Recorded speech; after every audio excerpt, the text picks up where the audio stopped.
The girl never expected that just by joining the school homemaking club, she would end up attracting a ton of suitors. Right when she had no idea how to deal with them, she suddenly noticed Jack standing nearby. To her, he looked like a lifesaver.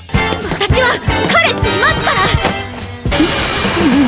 この大神十三くんです Not long before that, Jack had been struggling with linear equations. He reviewed everything he had learned before, but none of it made sense to him. He hoped his partner could help, but his partner was just as helpless. Still, his partner suggested asking his ex-wife for help, since she used to be a top student. So Jack brought it up to his ex-wife, but she was busy with work, busy with house chores, and still trying to find a way to turn Jack back to normal. She had no time to tutor him. All she could do was tell him to ask a teacher, but Jack felt too embarrassed to ask, because all the teachers at school were younger than him. So he kept going to class without understanding anything. That only made things worse. Just when Jack had no clue what to do, a classmate suddenly approached him. Shiraishi was one of the top students in class. After talking with him for just a bit, he quickly figured out what Jack's problem was. Jack had never really mastered elementary school basics, so of course he couldn't keep up with junior high material. With Shiraishi helping him, Jack quickly started understanding the things he had struggled with. He even got a perfect score on the weekly math quiz. Jack was overjoyed. He straight up called Shiraishi master. To thank him, Jack decided to treat Shiraishi to a drink. So the two of them went to a restaurant. Right as they were sitting down, a middle-aged man accidentally bumped into Shiraishi and stained his own notebook. Even though none of it was Shiraishi's fault, the man blamed everything on them. He even mocked them, saying they were clearly just wasting their parents' money. Later, while they were eating, Jack praised Shiraishi for being such a strong student. Even after spending time helping him study, Shiraishi still managed to keep his grades excellent. Jack felt like Shiraishi had a clear goal in life. Shiraishi admitted that was true. He said he wanted to become a doctor. When he was little, his mother died from illness, while his father was away trying to earn money. His grandmother was the one who raised him. Now her health was getting worse and worse. That was what made Shiraishi decide to do everything he could to help people like his grandmother live longer. Hearing that moved Jack even more. He never expected a kid to carry such a serious dream, and at that moment, he finally realized why he always struggled to deal with children. Deep down, he had never really treated them like complete individuals, but the man sitting behind them overheard everything. He mocked the idea of anyone wanting to become a doctor, saying it just wasn't worth it. And what he found even funnier was Jack, the glasses-wearing guy, who couldn't even understand junior high school material. After getting picked at again and again, Shiraishi finally snapped. He fired back on the spot. Every single word he said made perfect sense. The man couldn't come up with a single reply. Then the other customers started speaking up for Shiraishi too. They all called the man out for sticking his nose where it didn't belong. The man instantly froze up. In the end, he could only slink away in embarrassment. But on the way home, that man actually tried to ram his bike into Shiraishi and the others. Luckily, as a top-tier assassin, Jack's instincts were razor sharp.